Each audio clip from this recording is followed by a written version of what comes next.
just to get a feel from the room, can I see kind of raise your hand if you are having a kind of engineering type role, like to build you kind of your role, or studying in areas where you actually build things?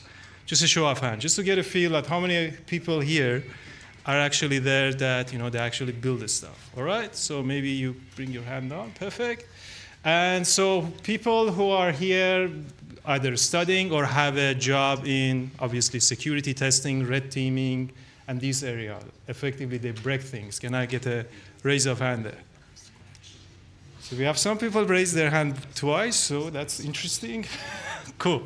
So with that, I feel probably my first question would be to you, Edwin, that I would like you to give you a bit of overview that from engineering perspective, why do you think, or why have you seen there is a resistance towards security? Although in some cases they also see that the security is something good to do. So why there is that pushback? So the pushback from security is not because they don't want to do security. I believe from my conversations with teams, there's that belief that this is not a big enough issue for them to address at that point in time. So I remember when I was starting out with that startup that was scaling up, and we had this big push where we had to get our banking license within 1 year. If we didn't do that, who knows what happened. So to meet that requirement, we had to uplift our coding. We had to do like really good secure coding, meet our standards in there. And there was this belief from everybody. Everyone should get that in there, get that done. But after that, when people came and go and we had new engineers come in, there was a change of mindset going on. Why are we doing this? Why is that important? We haven't really seen those issues, or that's not exploitable. Or you get things like, if they're in the network, all bets are off. So why do we have to have those things? It's not because they don't care, is they don't understand that perception in there. And I'll tell the company, so it's Tyro Payments when it's starting out. I don't know why I'm being secretive about it. You can find it so easily when you search my name. When I started that push for application security, there was that pushback from all the engineering teams going, we're good the way it is. There's no issues in there. And we've got people in, expert pen testers, people to assess the code, to look at stuff. And we found some vulnerabilities in there, and we kind of showed the team. There was one I can't share because it's so long ago. It was actually an input validation issue where you can upload a file, and if they don't validate the file name, and if you put whatever in the file name, where it could be a .. / whatever it is, it would put that file wherever it is. And we found it, we went, oh, this is really bad. And we approached the team. And the response from them was, what can it do? It's up there in read-only permissions, and the ownership of that file is the web server or that log server that's putting in there. It's not privileged. It can't do much, and there's that mindset in there. But later did we discover it was on the same VM, this was back in VMs, as a web server.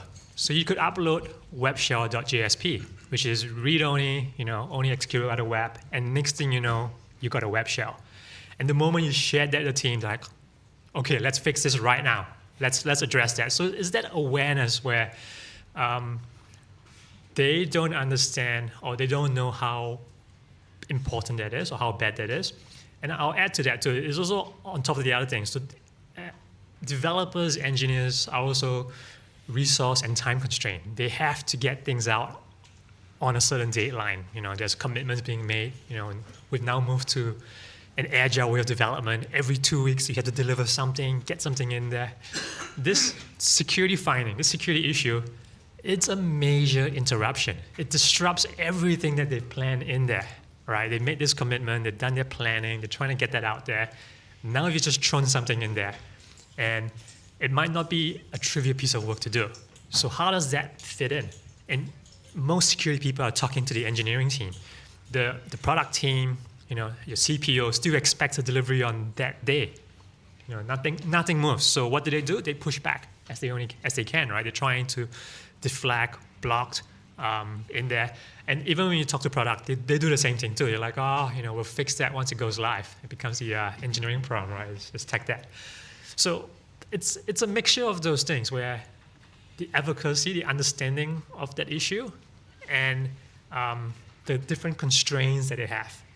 I'm at domain now. We don't have a regulatory requirement to fix things. So it's even more interesting. Like I tell everybody, what do I do now? I'm actually in sales. I'm selling security because I don't have APRA says you have to do this. You need to do this because of 2, 3, 4. I am going, this is why. I'm using resources from the internet. Hey, this exploit here that we saw last week, this is what we're doing today to prevent that. Or we could be doing that. So I'm constantly doing awareness in there in terms of, and not just to the engineers, but to everyone along that delivery piece, everyone who's a decision maker in that. Your chief product officer, the CTO, everybody needs to understand why this is important, because once you get the support from the top, I think the engineers will come in and buy into that.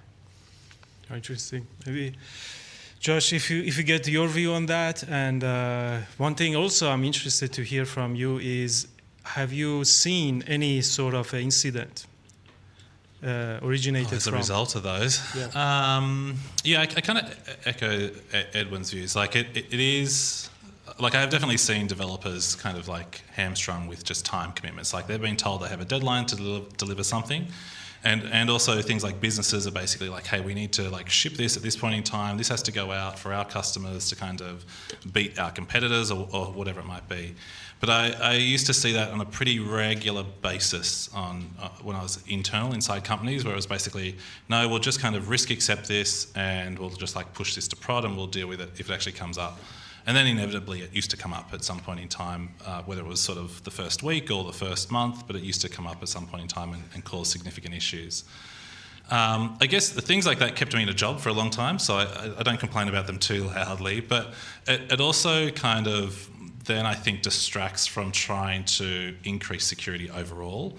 So like when you're like always in sort of that firefighting mode of like, yes, we'll just risk accept this and we'll just push this to prod and we'll deal with it later on, it often means you then can't do other tasks which actually might help things later on down the line or help developers later down the line as well.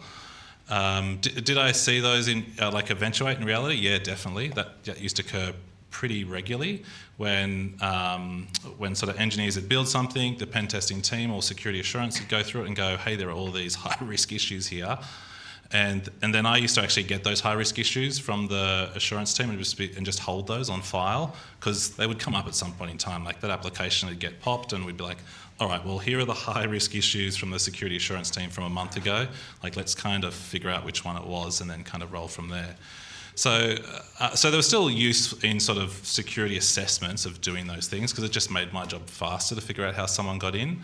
But it always kind of came back to bite people. Like I never kind of saw anyone go, oh, there's this high or critical risk, we'll just ship it and there'll be no issue, and there never was. That was never really the case, unfortunately. I think things have changed a bit in terms of what I've seen now. Like I think people are a lot more cautious around kind of going, hey, there's this critical like issue in this application, like let's not push that to prod and actually try to fix it, or let's not push that section to prod and try to fix it. But there is always, I guess, that the other side of like the business heavily kind of pushing people to do things. And it wasn't just commercial organisations. I saw government organisations do the same thing. Some politician somewhere had made some commitment that something had to go live, and it was basically then like a race against time to meet that deadline or else.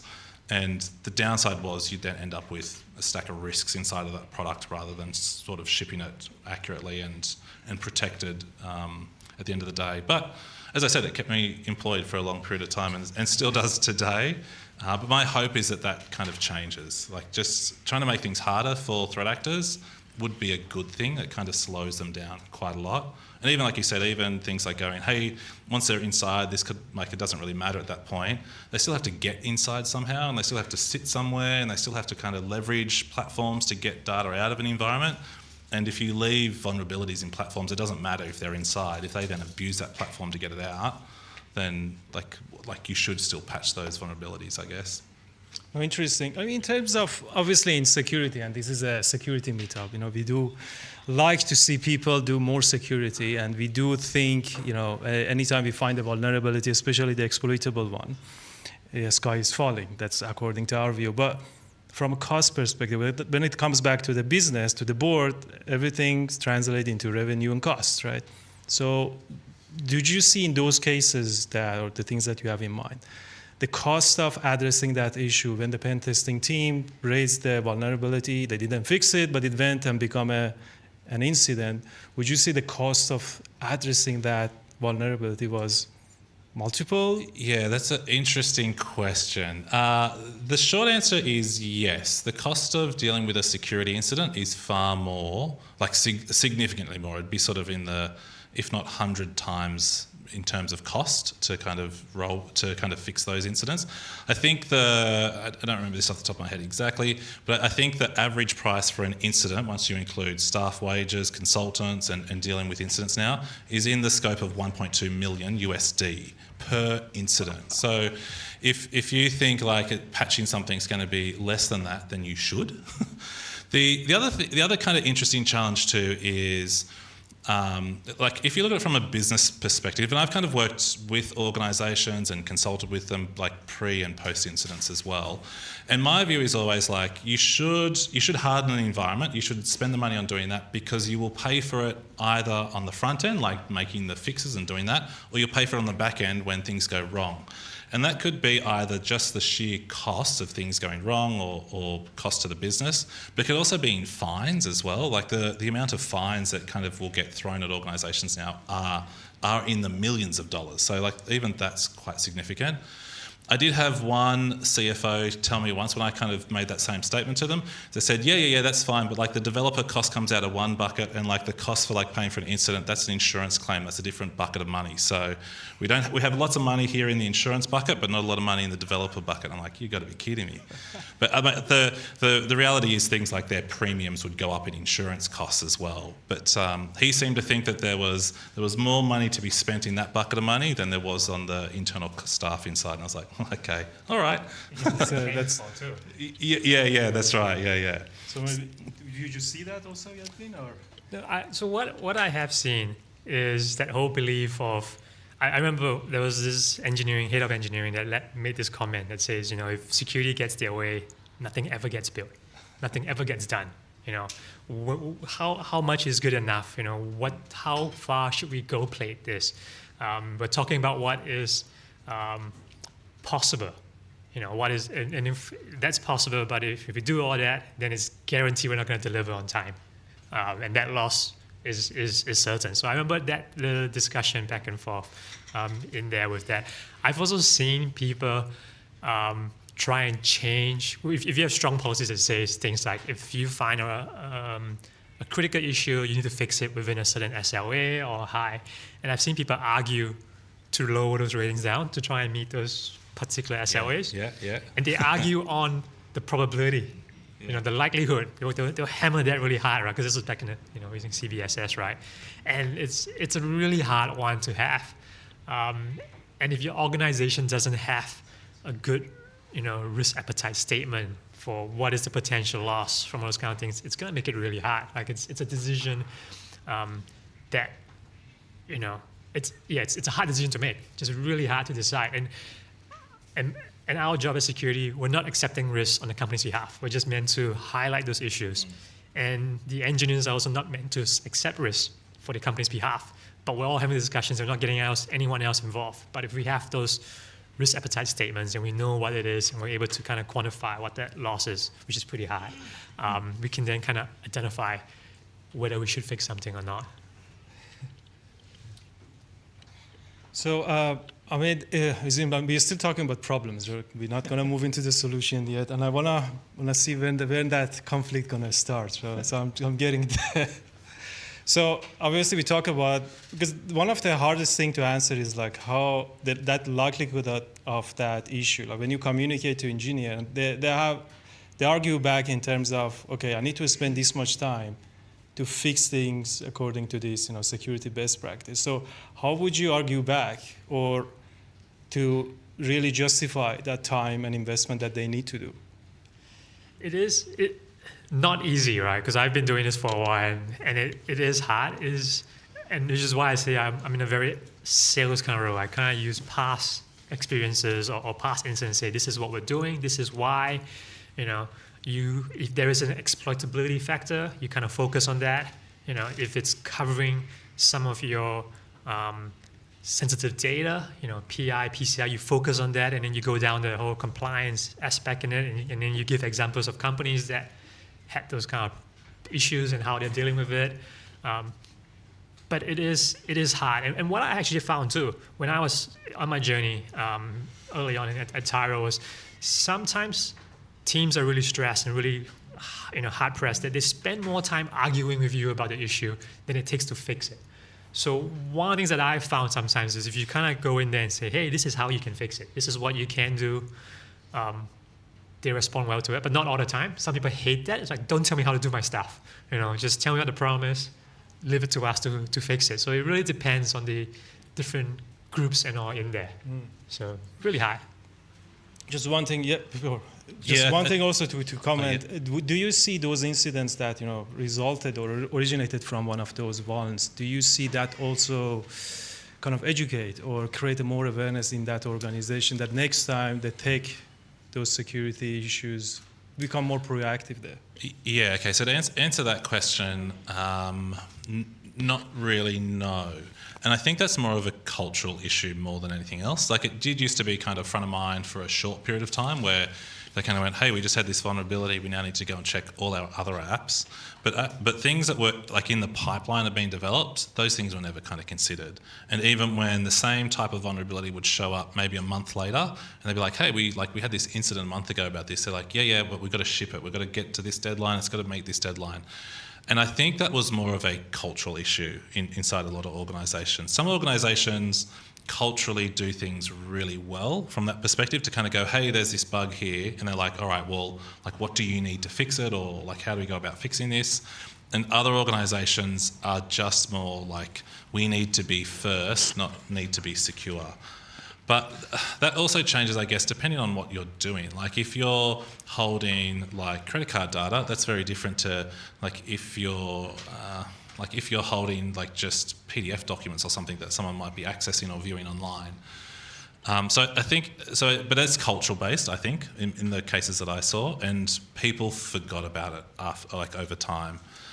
Back to the other question you asked around risk, like how do you kind of quantify risk for organisations? The best way I found to do it was with money, because organisations understood that, other departments understood cost. And there's some really good statistics out that exist now around sort of the cost of a breach and the cost per record of loss of that record as well.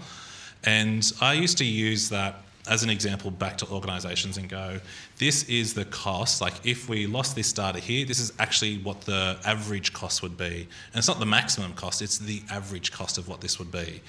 And that spoke volumes to organisations because they could understand that, as opposed to kind of going, hey, we could be breached. And they're like, well, like how likely is could be? Is that like might happen or may never happen? And when you kind of went, well, if we got breached, the loss is X number of dollars, and then you go, well, you can then assign probability based on sort of what you're seeing in the wild as a percentage, but still at the end of the day, like a percentage of a lot of money is still a lot of money that you basically have to fork out. So I found organisations responded better to dealing with like cyber risk from the perspective of what is the cost to them. But there's some really good stats around that. There's a great report that comes out once a year called Cost of a Data Breach, and it actually quantifies per record, whether it's things like credit card information, personal information, healthcare information. It actually has a dollar amount to that, which is an average of each of those records getting lost. So you basically go, how much data do we hold, what type of data it is, times it by the amount that the loss is per record for this year, and you go, that's the cost to us if we actually had a breach. And organisations just responded better and understood that better. Oh, cool. I mean, you touched on an interesting point, which was culture. And just coming back to it, and I would love to get both of your views on it. Just first for you, Josh, is this culture that you saw in those organizations that were kind of more proactive about addressing those issues, was it driven because of a compliance push originally? Was it because, the engineering team, they just like to create quality software that are secure and safe? Or was it because, they're proud of what they make? Or no, was it because of the previous breach and things that they have seen? I think a lot of that was around positive reinforcement more than anything else. So organisations that had a good security culture had found ways to positively reinforce good behaviour. So I kind of give a really kind of simple example. The concept of even simple things like phishing tests, where people would basically do a phishing scenario, and like if you fail that phishing test, it was basically, all right, you need to go and redo training. And the problem is things like that are seen as a punishment, and it's not, like that's negative reinforcement, and that does not work. Like lots of psychology says that doesn't work. So a separate organisation I'd done work for, what they actually did was they actually had phishing assessments. And basically what would happen is the people who had reported the phishing test basically jumped up a level. They actually got a responded email that said, hey, thanks very much for this. You're now at level 2 of the phishing scenario. The next types of threats that you might see are these types of threats. And they would actually go like, this is this type of cybercrime group which has been in the news recently. So it was a really good way to kind of go, hey, you managed to spot this and we're going to like push you up a level. And then it became like a competition amongst staff. It was like, oh, hey, like I just got to level 3. And the other person would be like, oh man, I just got to level 2. I'm not even there yet. So it became a positive reinforcement as opposed to kind of negatively going, all right, you need to redo phishing training. And what they did instead for people who managed to click the link, they basically would just step them down to more obvious phishing emails. Like they were trying to get them to the point of going, here's like super obvious phishing email, and then slowly start to raise their culture of it. And the way I kind of liken that in a lot of organisations when I try to explain it to them, I go, this is a little bit like swimming. Like if you can't swim, we don't hold you under and like try to make you drown and go, hey, this is why you should be swimming. Like we slowly teach people to swim, like we slowly teach them techniques to swim. And that's what you need to do with phishing. Like you need to kind of slowly find positive ways to reinforce it. But the organisations that had those positive cultures had found those. Like they found ways to kind of go, like actually one of them, which was basically doing cross reviews of code essentially. I didn't work in the engineering team, so pardon my, I'll get Edwin to correct my terminology here. But basically they were doing like QAing of other developers' code, and the more vulnerabilities that they found in someone else's code, they would basically like get more points as part of it. So it was in everyone's interest to try to QA as best as possible, and they would kind of get more points. And I think at the end of the day, like what they got out of it was something trivial, like a $100 Amazon voucher, or something like not really worth much to the company compared to a breach at the end of the day. But again, you have to find those positive reinforcement methods, and that kind of just made culture very, very different for those organisations. Yeah, no, I agree. I think the culture is the key. What I've found in different organizations where I've seen the ones who have really good culture, everyone's all really, taking security really seriously. And that starts from the top. So it's about, having the support where we're going to get everyone to do training in secure coding. It's not going to be half an hour video with multiple choice and then you're done. It's actually hands-on, practical, relatable to the stuff that you're working on, that kind of training in there. And then follow up by the support and understanding that good quality code takes time, and there are standards for what is shippable. And security issues are one of those things that you want to make sure you get on top of. When I was at Tyro, when we were starting out, we actually had a stop all production or all development for 3 months and just work on security. It was because the banking license depended on it, right? Yeah. So culture was there because we all wanted to get it in there, right? Security, everyone just did this training. We got in there, we built everything. We spent 3 months. But it changed something. So everyone spent so much time. The code was really good. And because it's good, everyone kept it at that level. Whenever you found something, you address that. It's all good. I've seen in other organizations where sometimes it's the inverse, the teams are stretched for time, they've got all this tech that they want to address, but they don't have time.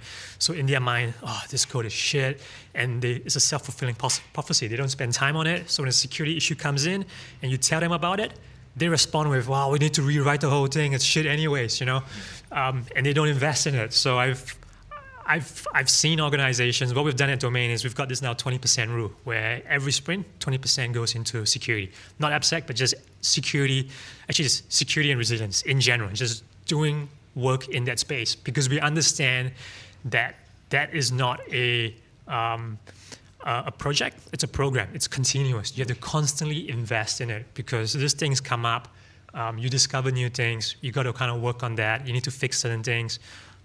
They might have to do this big upgrade of an old version of something, which takes a long time to do. You need that time in there. So very important to get that buy-in, and I think that helps drive your culture. Yeah, I also saw organisations do similar to kind of what you're saying there, where like every fourth sprint was basically maintenance and security. Like they weren't shipping new products every fourth sprint. It was basically, let's find all the vulns or let's find all the bugs and then let's fix those in one sprint cycle, as opposed to kind of like continually shipping new product every sprint. Interesting. So, I mean, we touched on this, but I would now like to get your view on this question, and then we will come back to our panelists here. Now, what do you think is worse? So I'm going to go through two statements, and then you raise hand if you agree with it or you don't agree with it. So what is worse? Do you think an over-secure system that block innovation, do you agree with this? Do you think this is worse? Raise your hand. Or an insecure one that fueled the progress and innovation. So those of you who agree with the first one, over-secure system that blocks the innovation, raise your hand. Okay, few. All right, now please put your hand down. And insecure one that fueled the progress. So maybe. So what do you guys think? It's back to your risk appetite, right? What are we willing to accept? What is that loss that we're willing to accept for the innovation in there? If you can quantify that and you kind of have a plan, you know, have we got the cyber insurance to cover that? Are we going to self-insure on that? Have we got any detective controls to identify those issues? I remember speaking to this one person who was the CISO for this company. I won't say who it is, but he was telling me how not all vulnerabilities get fixed. The ones that are harder to kind of get that buy-in, they've put some alerts in their SIEM. And the moment there is the first sign of someone trying to exploit something similar to that, that goes up in priority and you have to fix that. So they took that approach. I don't know how they've done that alerting in there. I'm still not sure how they did that. But I think there was that balance, right, to kind of go back to that exploitability. It's now not just possible, it's probable, because someone is trying actively to exploit that particular vulnerability in there. Yeah, I think like there is that possibility to kind of go, all right, let's not patch this, but let's just monitor it. Like that's definitely a possibility, and that's how a lot of things work anyway. Like there may be items that you have no control over. Like some of the stuff that I see is basically people like getting shells on hardware devices that they've like purchased, like a firewall or a VPN endpoint that they have zero control over. So like you do have two sides to the coin. You've kind of got the concept of you could fix it and harden it, or you can basically detect it as well.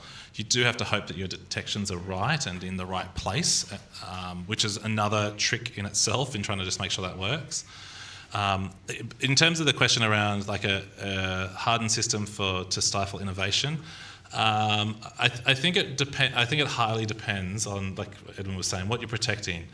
Like there was this kind of horrible breach that I can kind of think of as one of the worst breaches that I kind of read about. I didn't work on it. It was over in Europe, where it was a psychology organisation called Vestamo, where essentially they were breached and they had all of their patient notes taken. So this is everything people have said to psychologists, right? And that was essentially being ransomed back to the original victims, and they were like, look, we can't afford this. And then what the threat actor actually did was they then started going through the notes and actually finding the victims and then ransoming the victims directly. And I kind of look at it and go, well, would I rather someone like have poor innovation in sort of holding psychology notes and good security? The answer is probably yes. If it was someone that was like running like something which is just an information service online for me to find information faster, like the closest pizza joint or something like that, then sure, I don't really care if that like gets compromised so much.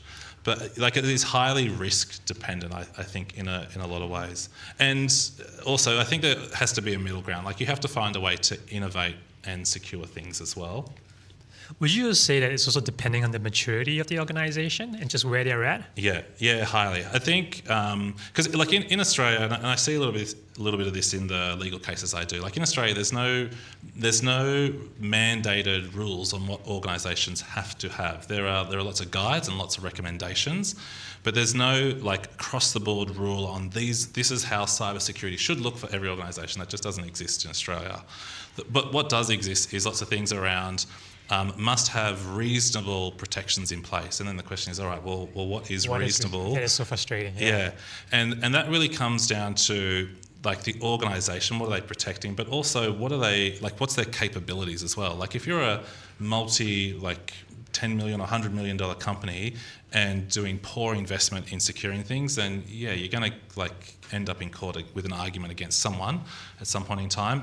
And I think like that's what you have to look at from a reasonable perspective. And there are lots of guides to help people secure systems, so people can't really go, oh, we didn't know that. Like there's stacks of publicity and free things out there to do that. But it really comes down to organisation size, what you're protecting, and then also what you can invest in as well. No, interesting. Because my next question was exactly on the concept of what is good enough. But I would like we look at it from both security and engineering perspective. Like what is good enough?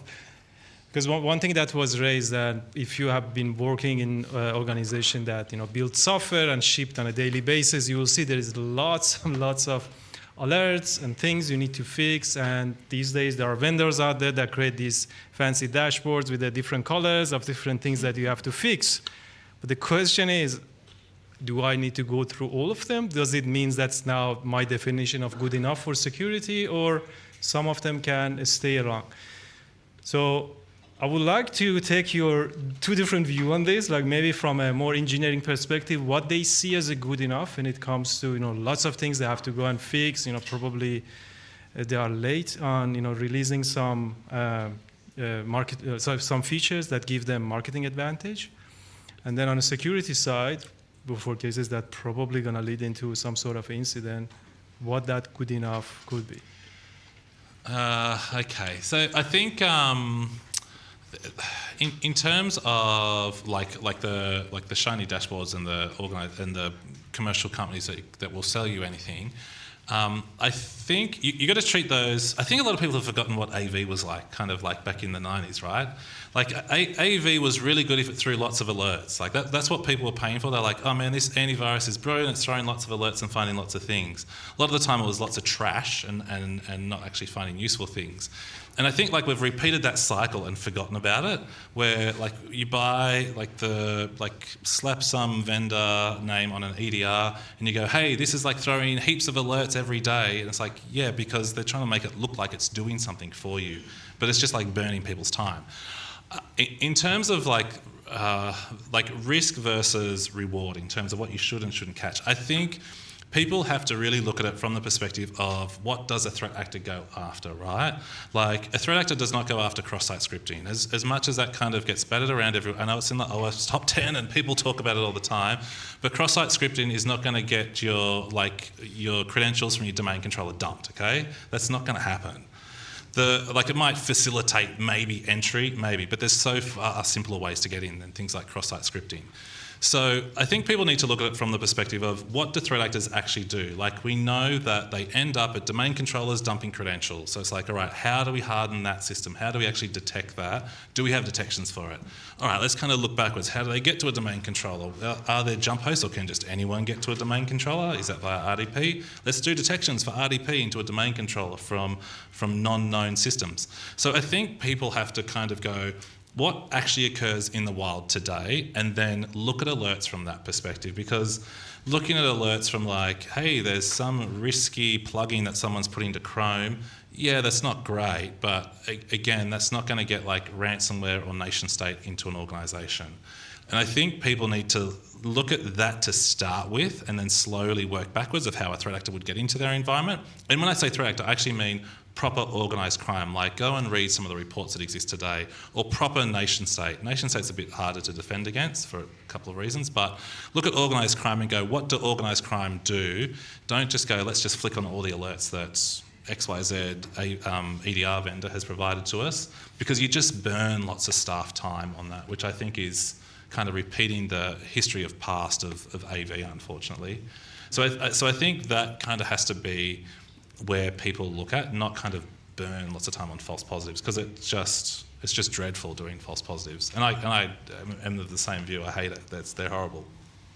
And then I guess back to your question, or focusing more on that in terms of, how good or how secure should they be? I think it comes back to that one question is, do we feel safe? Do we feel like we're doing the right thing to protect our customers' data, the availability of our system or whatever that is in there? It doesn't matter what those alerts are, and that's where that tuning comes in. What is important to us? So that answer to that question depends on the system in question and depends on the issue in question, where, if it's one of your key systems, the one that contains the your patient's records, I think that should be a non-negotiable, that it should be a very high bar. That's what good enough is. If it's your website, defacing is not good for reputation. But if you had to choose, I think that you'll have a lower bar on that. So I think it really depends on your system. And someone told me this, if not all of us will get to that level where, if a breach were to happen and then we were called to an inquiry, can we say hand on heart that yes, we've done all we can, sir?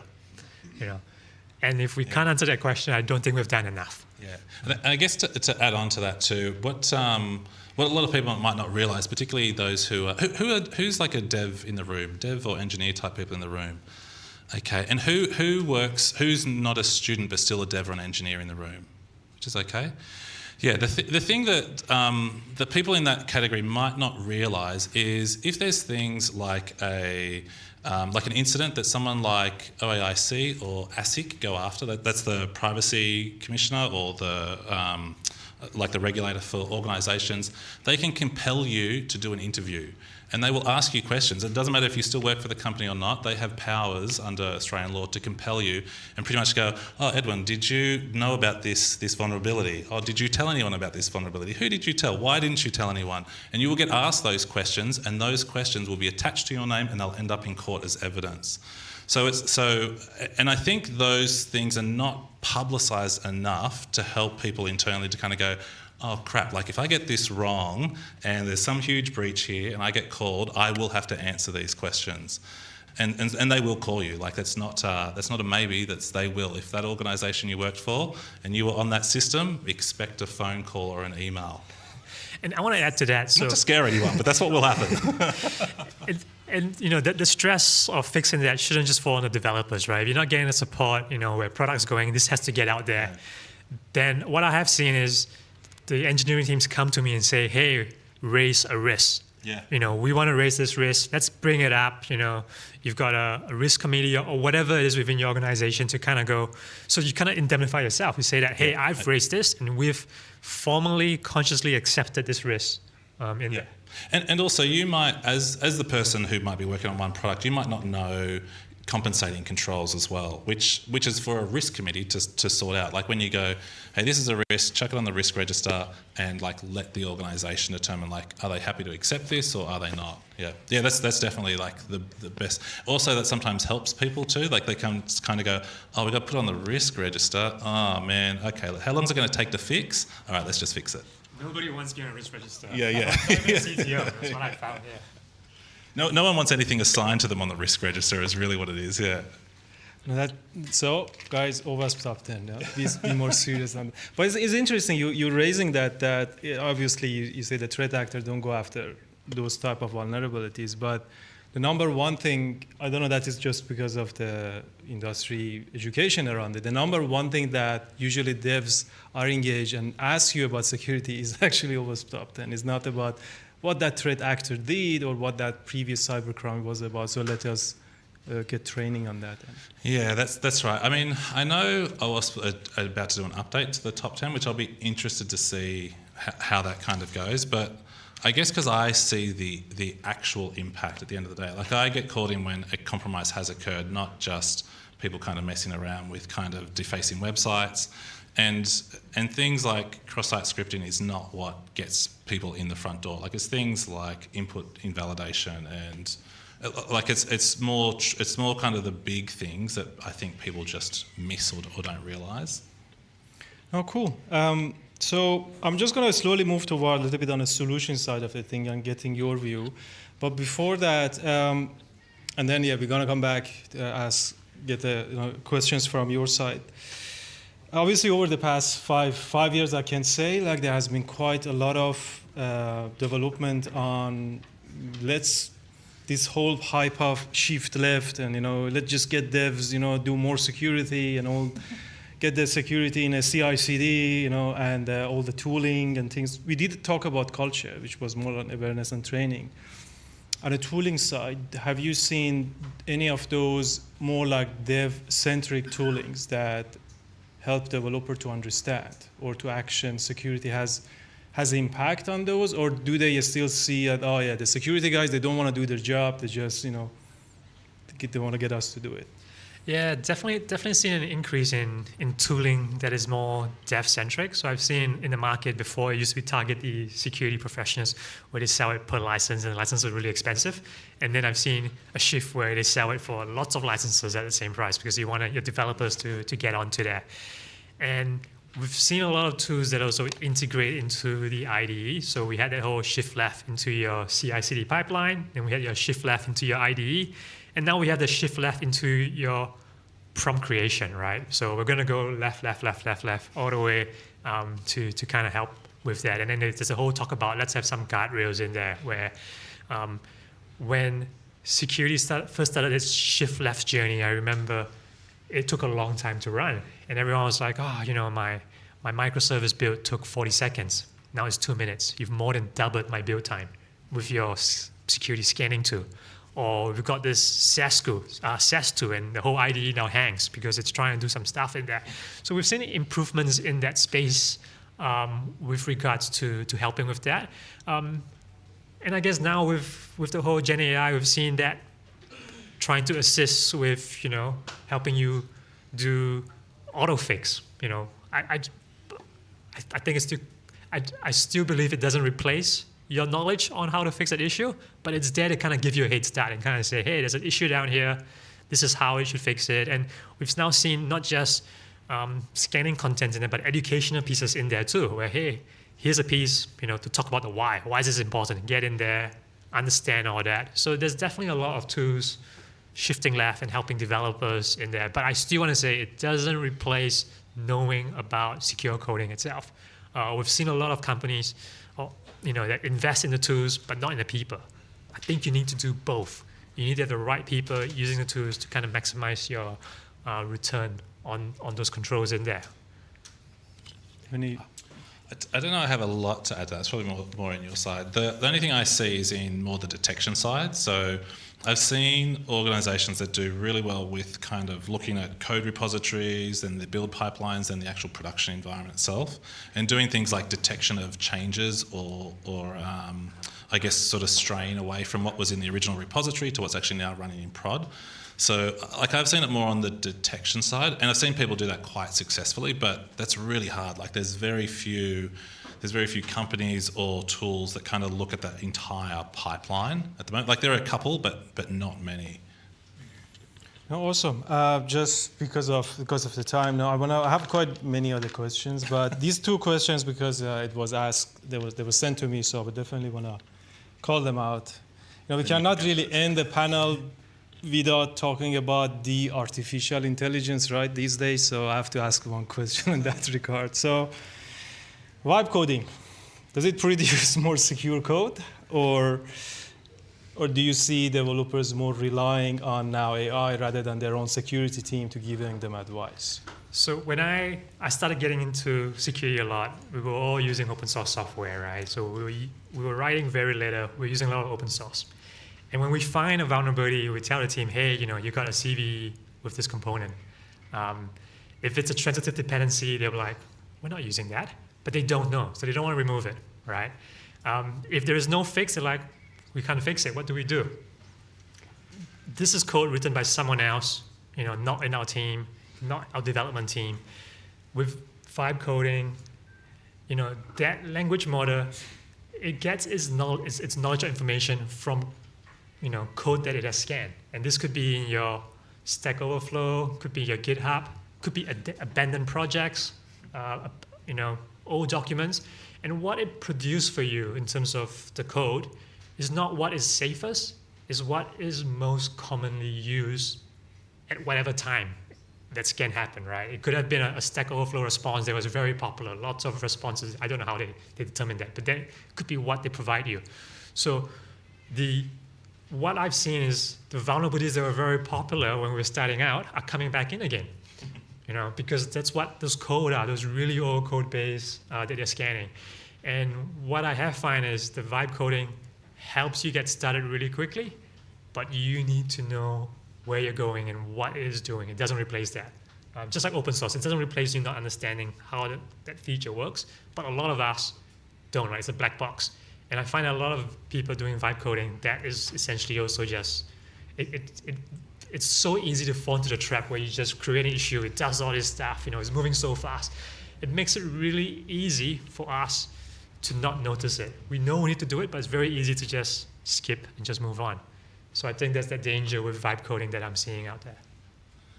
I might do it from the perspective of what I see from an incident response perspective. I think, I actually did some studies on this. It was about 18 months ago around using Gen AI from Claude, OpenAI, and also Gemini, or what had just been called Gemini at the time, to actually go, all right, well, if I gave it a stack of evidence or a stack of things to look at, could it kind of find the evil in the haystack? And it did particularly horribly as part of that. Even simple things like, I want to go and discover if malware has been executed on this system, what evidence should I look for as part of that? And it kind of, all of them gave me these weird and wonderful answers, and some of them didn't even kind of give me really nice direct answers. It kind of sent me on these weird wild goose chases of things that would actually not help. And I mean, fair enough, that was kind of done about 18 months ago, and it didn't do particularly well. And someone kind of said to me, oh, well, that's not really how they're intended to work. They're intended to work with large data sets. And I went, oh, okay, cool. So I gave it a large data set of executables that had executed on systems. I was like, all right, find evil for me in here. And it still kind of struggled quite significantly with that. So I've not seen it be particularly helpful from a defender's perspective. The only time I kind of see it useful is more for speeding some things up when you need language summaries. So if you've got an Intel report and you're like, hey, go and extract for me the indicators, it will generally do that pretty well depending on which model you use. But it's also not particularly great at knowing whether this is an IP address which is I don't know, Google's DNS versus actually a malicious IP address that was used once. So I think it's got a long way to go in the defense side of the world. And then also, I've seen people kind of mistakenly use it for generating reports, which often goes pretty badly if I'm the one looking at them, because it's probably ended up in some case somewhere. And I've seen that occur quite badly. And I think people need to be super careful with doing that, or at least doing it and not rereading the detail in sort of and make sure you're actually going through what it's actually said there. Sure, it can help you kind of word things out and kind of reword something to be more simplistic, but if you just kind of blindly paste it in, it's going to get you in trouble at some point in time, yeah. And can I just add that just Gen AI in general, it tells you the wrong thing very confidently. Yeah. So if you don't know your stuff, you'll believe what it's telling you. Yeah, I 100% agree with that, yeah. No, awesome. No, cool. So obviously we talked about the culture side of the thing, the awareness side of the thing, the tooling side of the thing. Now, given that our industry is evolving and the whole AI is now also reshaping parts of our industry, what do you see in terms of challenges and opportunities coming in the short terms and long term, probably? Do you think these opportunities will help us to bridge this gap or make this gap wider now? Because, you mentioned now we have a lot of codes to review because it's vibe coded. Would that actually help? Or no, you will see in short term you're going to have a problem and this gap going to be even wider? I believe we will see some challenges first before we actually get better. I find that the initial challenge we're seeing is there's an expectation of increase in output with leveraging vibe coding or Gen AI for code generation. And security, if we're doing what we're currently doing, we'll probably be seen as a blocker again, taking our time, going through all that. Where I am seeing security coming in is, or or AI helping security is more with that exploitability piece, where what we're seeing now with some of the vendors and some of the tools that you can kind of put together yourself is at the moment or traditionally you have multiple different tools finding different things in different areas. We talk about what is exploitable, is it overly permissive in privileges? Is it sensitive data?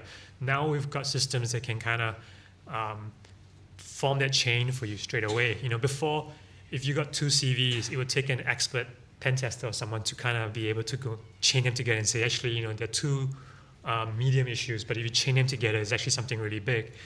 The AI is going to help you get that same kind of advantage without needing those very experienced pen testers to kind of help with that. Maybe not at the same level, but it helps you with that.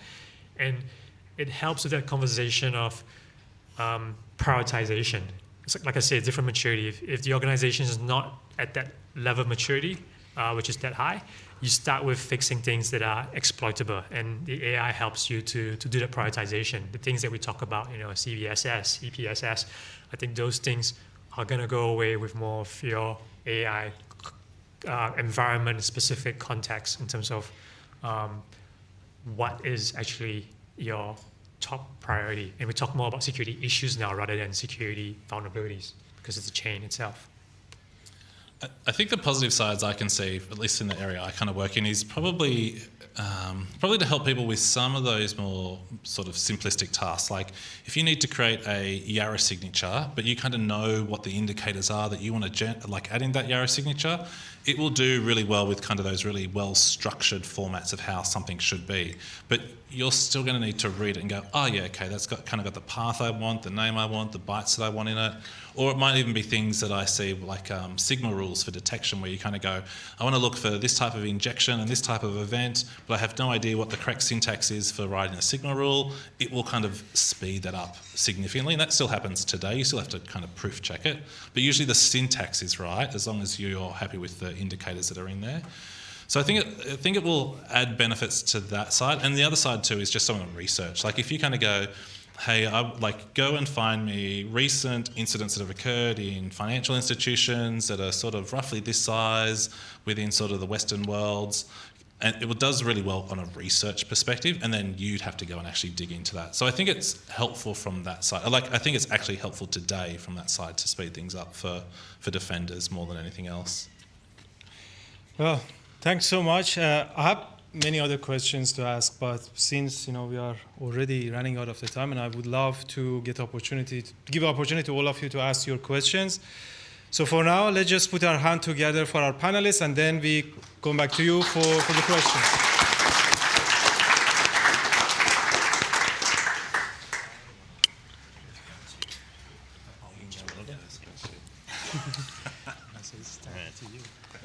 Anyone up for the first question? Anyone at all? Yeah. Thank you. That was great. So there's a few things that you said today that I really liked. I think you all kind of touched on it, but at our core, we're predominantly like a findings-focused sector, right? Like we raise issues, we find problems. Josh, you talked about this with like AV and EDR. So we clearly have an incentive to generate findings. Pedram, you said shift left, engineers get to do more security. And Edwin, you kind of said sometimes we just have to tell the engineers to fix it. Why do you think the shift left is not security experts becoming engineers? So basically, what do you think is stopping us, so like us security experts, from just fixing it? I can tell you one reason. I'll give you. I'll start with one, because the engineers do not want you to touch the code, and it's a good reason, because who is ultimately accountable for the system's uptime? If it goes down, who's the one who gets the PagerDuty with the whole DevOps model? Who gets woken up in there? I remember when we had the dev and the ops model, and there's the idea of, oh man, we want to make a change. Ops just takes so long to provision the VM, get everything up, and devs like, just, here you go, come on, deliver. Ops was focusing on stability, dev was features, right? And I remember when we first moved to DevOps, the guys were like, yeah, this is great, let's just, we'll move fast, it'll be great. until they get their fourth 2 a.m. call. Right after that, they're going, all right, guys, let's just think about this. Let's just not, let's just be really careful. And they became very protective of their code. They're going, all right, our pull requests, we're going to make sure, only certain people can approve. Let's just lock that down. Let's have that in there. Especially if you don't have your integrations tests, your unit tests that you have full confidence of, right? And I think it comes down to that because they don't want you to touch your code. If you break it, the other ones will have to fix it. That's one of those things in there. But I have seen us commit code and put in a pull request for them to review and submit. That has been effective, but that doesn't scale when you have, 2 or 3 people in your security team and you've got 14 to 15 engineering teams in there doing that. So that's my response to that. I think it's a bit of a scale issue. Like, should security engineers, should security people be able to cut code? Yeah, that'd be awesome. And to be fair, I think it would help a lot of security people, and also vice versa, the other way around. But I think once you reach a certain scale, that becomes a bit impractical. Like, I worked internally for a big global company, and I still remember one particular incident where a dev basically took down a whole data center with just a piece of code, basically. And I remember we sat on the incident call because originally it was thought to be some sort of huge security incident as part of it. And I just remember, I remember that kind of wrapping up when it was kind of figured out, oh, this was basically an ops issue, not actually a security issue, and kind of going, oh man, this guy's going to get the boot. Surely this guy will be out the door. And, I mean, he lasted in the company for a while, which was nice to see. But we, in the security team, we still spoke about that incident. We're like, hey, do you remember when this guy, and we knew his name. We're like, do you remember when this guy shut down the data center? And we were like, man, we would never touch any production code because of that. But I think that is purely a scaling issue. Once you're at the size of you own data centers and you're a big global company, you just have to separate out skill sets. Some people are really good security people, and there's some security people I know that I would never let touch code because that's just not their skill set. But the good, the really, really amazing security people that last a long time are the ones that know infrastructure and code and know those pieces altogether. I don't know that I'd want to touch code and then push it to prod, particularly if it was something super critical, but can I read code and understand what's going on? Yeah. And I think there is benefit to that. But man, I do not want to be the person that shuts down a data center. That still rings in my head from many, many years ago. I do not want to be that person. That's funny. I had this experience before. I remember we were trying to upgrade some code, and there were some libraries that were really outdated. Teams were making any changes, so we did a mass upgrade for a few teams and helped them out. It passed all their tests. We told them, hey, we put this in a pull request. They merged it in. It didn't start up. And they were like, why did you do that? I was like, well, it passed the test. What else do you want me to validate against? Yeah. It's like, have you started it up? I'm like, oh, well, the test passed in there. But yeah, I remember that whole experience. But coming back to the code, what I do find is that when you get an assessment done on your system, a pen test and all, having that knowledge or that detail in there, so this is the code that's the problem, this is how you should fix it, this is the bit, resonates more with the developers rather than saying that, hey, you've got an XSS, this is the burp sweep command that you should use to do that. Yeah. I think that knowledge helps a lot with getting by. Cool. Do we have any other questions? Yes. 2 estimates. Oh, great. Sorry. Hi. Thank you for the talk again.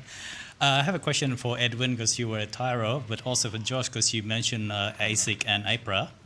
So for financial institutions in Australia, you have to, if you're doing contract with financial institution, you have to follow, there's a lot of questions they ask you, right? But in Europe, they have something even stronger called DORA, just online. I only heard about it because we do something with EU this year. And over there, it's really strong. It's really scary.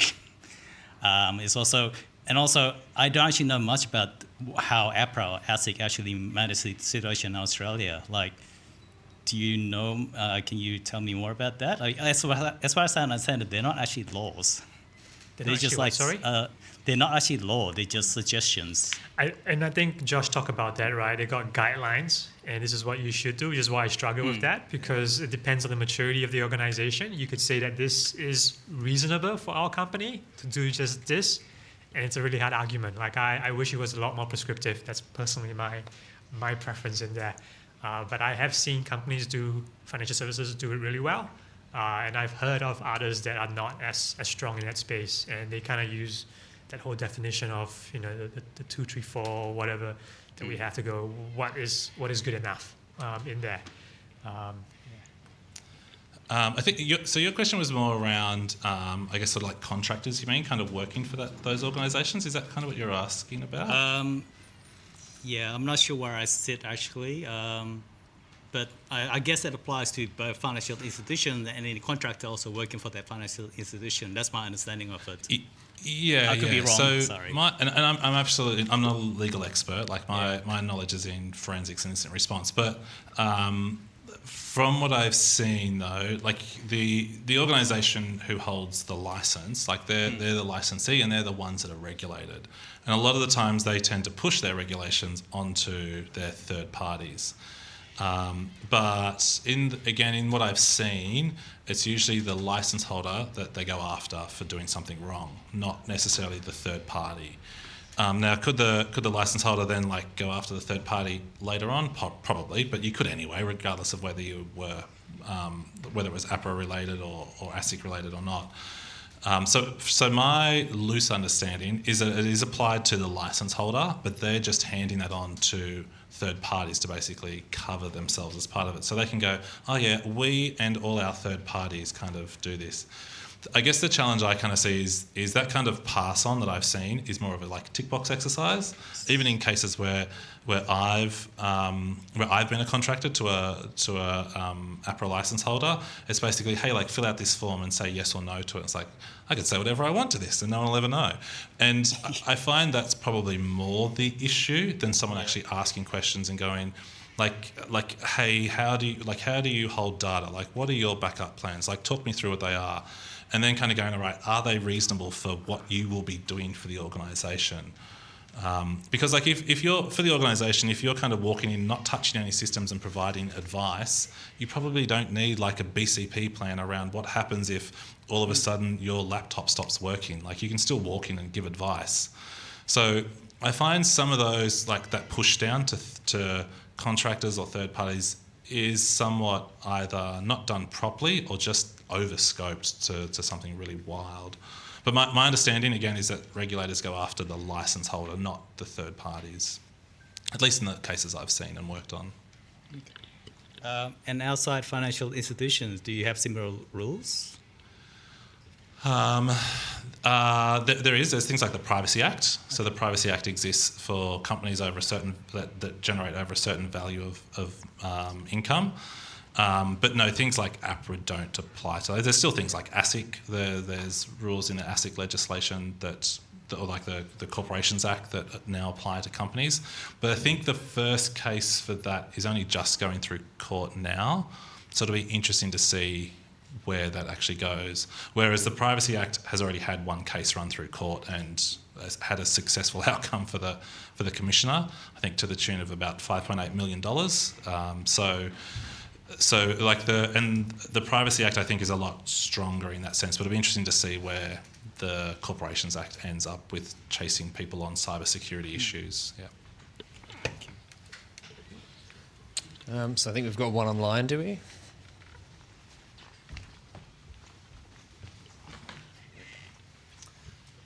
We've got an online question from Samuel.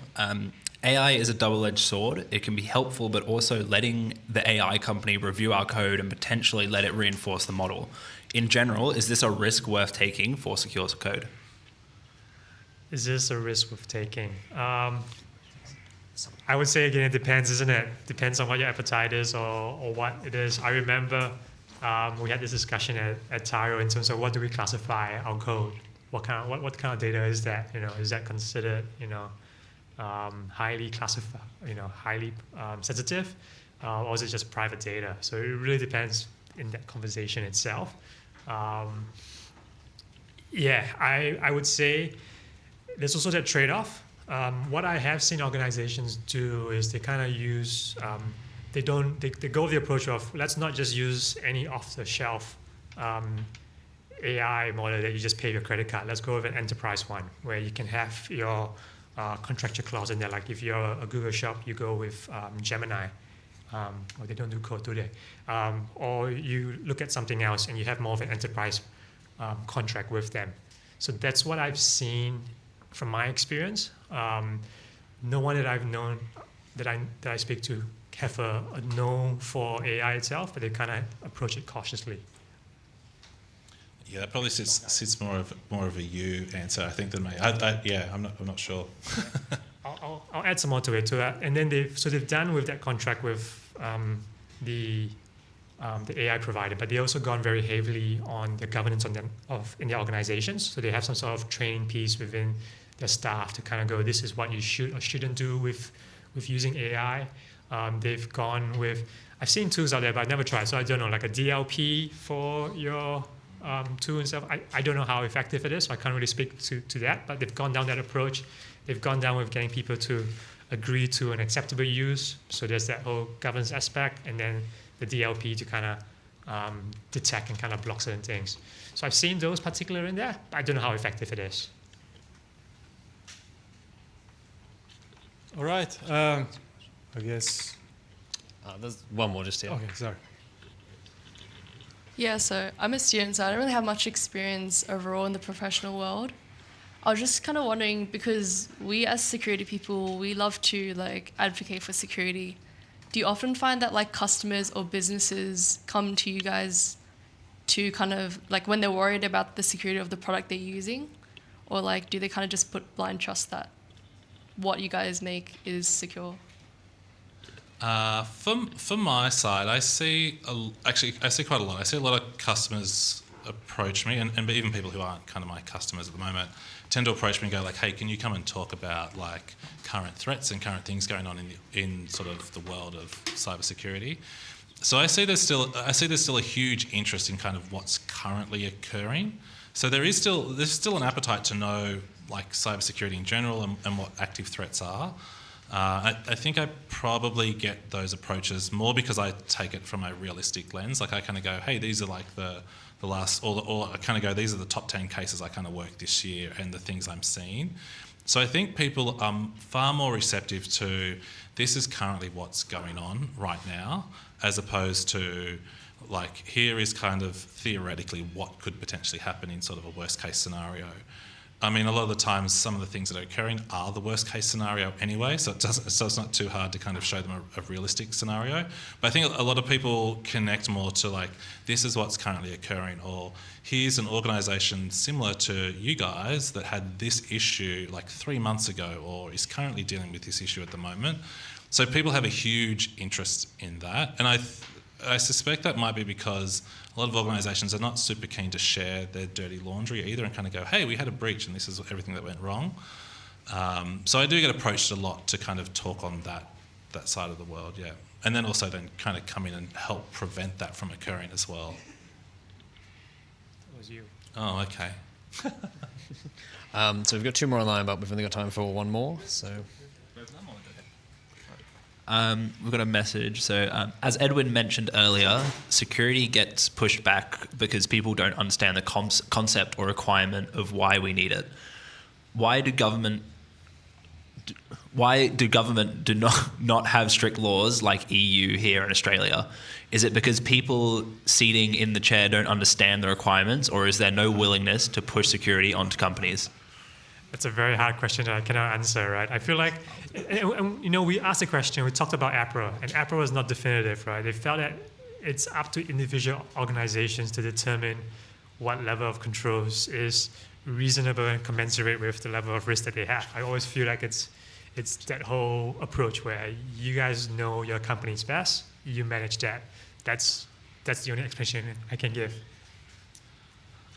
I think there is definitely a gap between what's actually occurring and and legislation that's kind of getting cut by Parliament. But I think that is always going to apply. Like, trying to get laws changed and pushed in versus what's currently occurring in reality is always going to be like a huge challenge. Like, I give you a simple example of that is in the new Cybersecurity Act that's recently come into law, there's a requirement that if you pay ransoms, you have to declare that to ACSC, I think it is.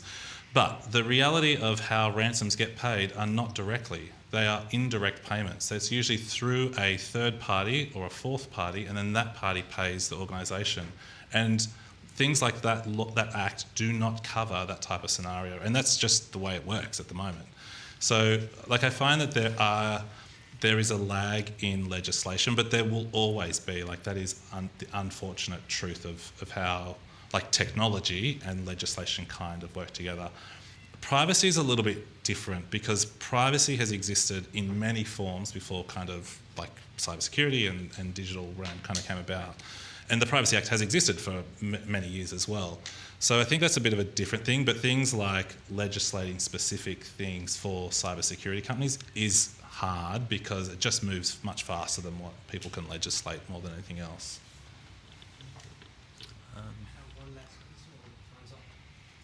You got another one? Maybe two more. Yeah, we got a few. You guys mentioned that it's hard for companies to adhere to regulations or guidance because they aren't laws. You also mentioned that it depends on a company's maturity or the type of data it holds. How does that work for healthcare companies where across the industry they struggle to implement modern security controls due to legacy systems and dependencies? How can people expect health companies to adhere or be held accountable to a certain E8 maturity level due to the lag of the industry as a whole? That's a very tough question. I don't know if I can answer that. I feel like the best way to do that is us as customers demand that they, and we speak with our voice, like, you know, how when you have that incident with all those Medicare healthcare providers, if everyone starts moving, I think that will kind of send a message to the organization. Security isn't really a differentiator right now, right? In Australia, it's more of you expect everyone to have it. But when an incident happens, you get those questions come in. I remember at Tyro when something happened somewhere in the news, everyone calls up, like Log4j, you know, how are we doing? Not exactly customers, right? But your third-party vendors and all. So I feel like we need to start having those questions and ask for that. Have you got a better response for that? I don't know that we have legacy systems is a good argument to not do security. Like I take again the Stamo case over in Europe where it was like private conversations that people had. It was conversations people had about their spouses, about family members, about risk of suicide and things like that. And that was all then extorted to those people. And I don't think those people at the receiving end that were being extorted by the threat actor kind of go, oh, well, okay, it was a healthcare organisation, they had legacy systems, I can understand why all my patient information got leaked. Like, I think that's a really poor excuse for it. And I'm kind of in with what Edwin was saying around, like, we as customers have to kind of demand that and push for that as well.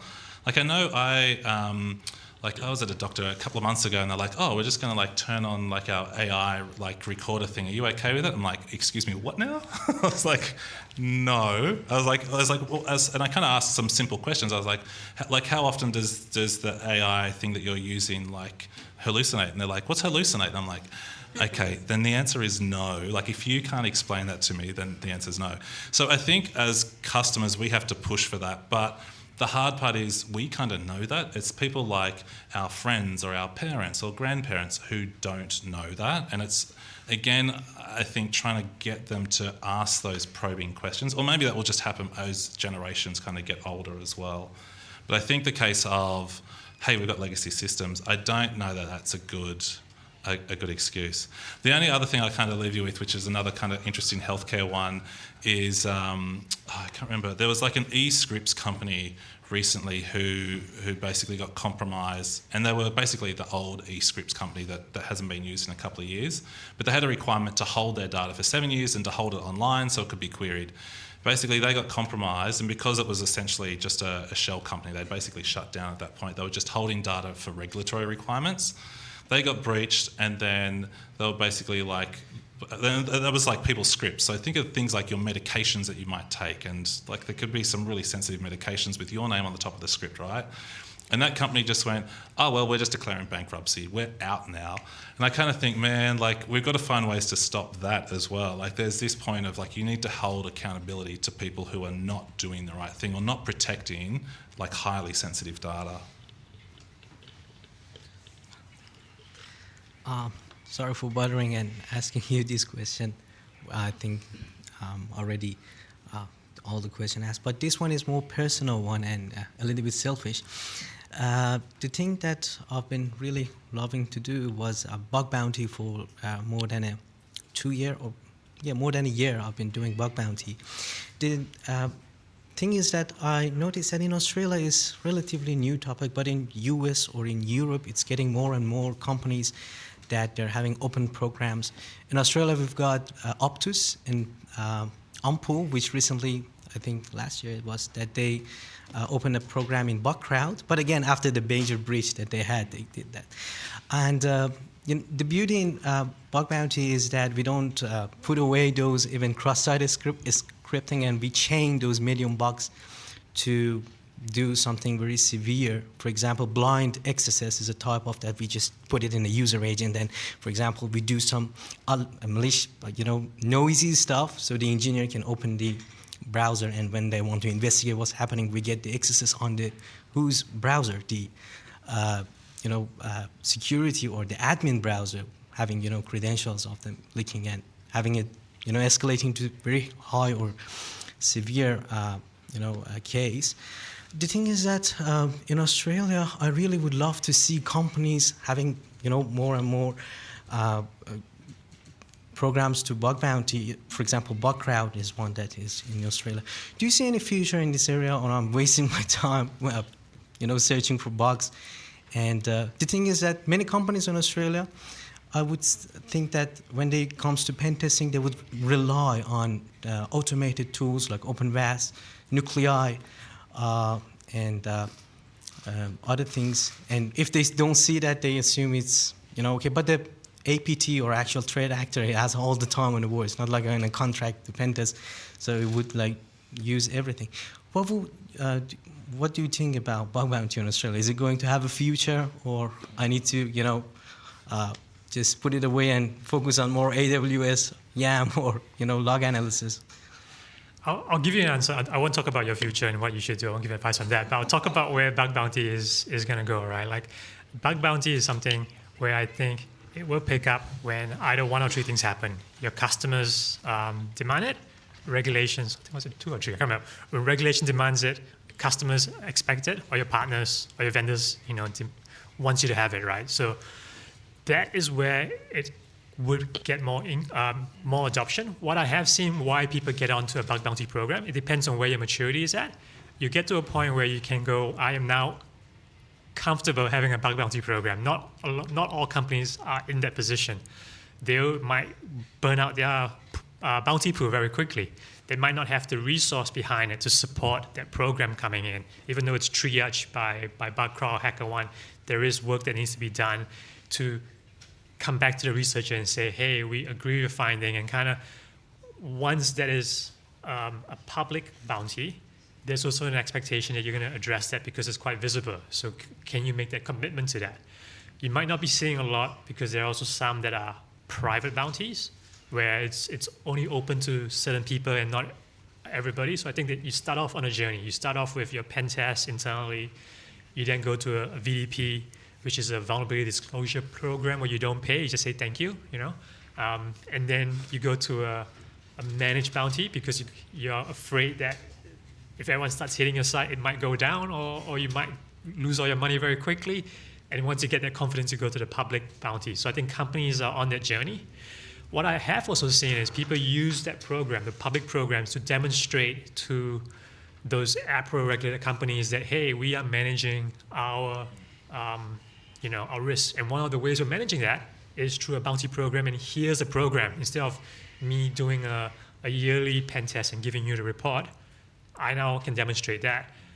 This year, in a company in the US, Verizon, big mobile cell phone company, right? They mandated that all their vendors need to be on a bounty program. So I think there's a demand there for that. And if Australia goes down that path, when people start doing that, it will pick up. But I think it's a journey. I think a lot of organizations are not down that path just yet. It will take time, and I think there's a lot of benefit in doing that to be in a position where, how we talk about, are you in a position where you say that we've done enough to protect the data of our customers and our systems and everything? Having a public bounty, I think, is one way to give you that level of comfort and assurance.